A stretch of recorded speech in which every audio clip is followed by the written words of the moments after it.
Hello mga palengga. So for today's video, nandito pa rin tayo sa bahay ng Fafa ng aking amiga Langga, no. So yan Langga, ang laki ng miracle fruit Langga, sabi nila igamot daw yan pag niluto mo. At bumili tayo ng isda at kailangan tanggalin mo natin ng hasang at saka tinaing Langga, no, kasama din aking amiga Langga. At yun yung ating tanghalian, ha. Kailangan kasi Langga linisin muna natin tsaka natin prituin. At sobrang yaman nila dito Langga sa mga fresh fruits, sa mga gulay, at saka ang yaman nila Langga sa bigas, ang lawak ng kanilang mga lupain, yung palayan Langga, o diba?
So yun mga Langga, kailangan lang natin initin yung kawali bago natin lagyan ng mantika para wag dumikit yung ating isda, diba? So yun nga Langga, si tita na problema kasi nga daw yung kanyang taya sa kanyang ewan ko ano yan, lumabas, hindi daw siya nakataya. Okay lang yan tita. So napakabait ni tita Langga. Sabi sa inyo, mayaman talaga sila dito, diba? Libre yung bigas, libre ang bigas Langga, umahal pa naman ng bigas ngayon.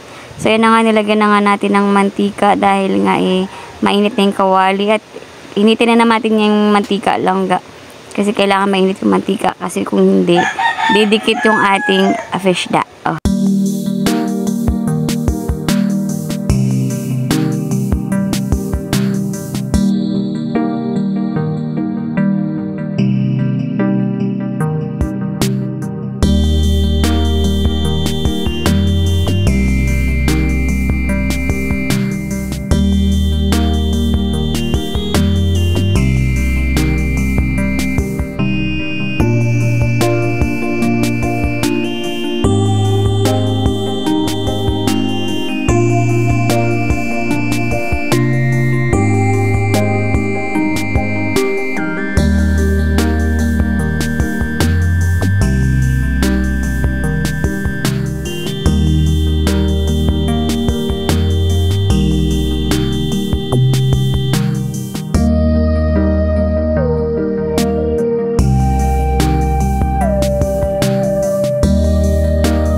na nga langga, tumulong na si tita mag-ano ng kahoy. O, diba? So, malapit na rin tayo maluto sa ating niluluto na prito. At kumuha na nga tayo ng plato. Para kakain na tayo, no? Ay, teka lang, kumuha muna tayo ng lutong isda. So, ayan, naluto na yung iba. Pero, wag mo pilitin, day. Kasi nakadikit pa siya. Ibig sabihin, di pa luto. Ayun na nga langga, may dumating na agugo ang tawag sa amin yan langga, no? Ice cream, sabi ko bilan natin si tatay ng ice cream, o diba? So yun na nga, bumili na nga kami ng agugo langga, ice candy pala, ice candy, siya nga lang, ayan, ice candy. So yun na nga, ayan, nagluto na rin pala si tita ng pakbit langga na may gatao, diba? Ang sarap. So yun na nga, kumuha na nga tayo ng plato para kakain na tayo ng tanghalian mga langga. At dito lang kami kumain sa tindahan ni tita dito sa labas. Diba? So, ganun lang kasimple yung buhay dito palangga. Pero, masaya ang pamumuhay nila at sagana. O, diba? Ganun lang langga. Di kailangan ng kung ano-ano pa.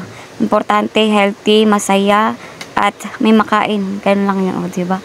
So, yun na nga langga, kain na tayo. Dahil ito yung ating tanghalian. So, this is it, pansit. Ang sarap ng ulam namin langga for today. O, diba? So, ayun na nga mga palangga. Kain na tayo. At maraming salamat mga palangga sa panonood. I love you all.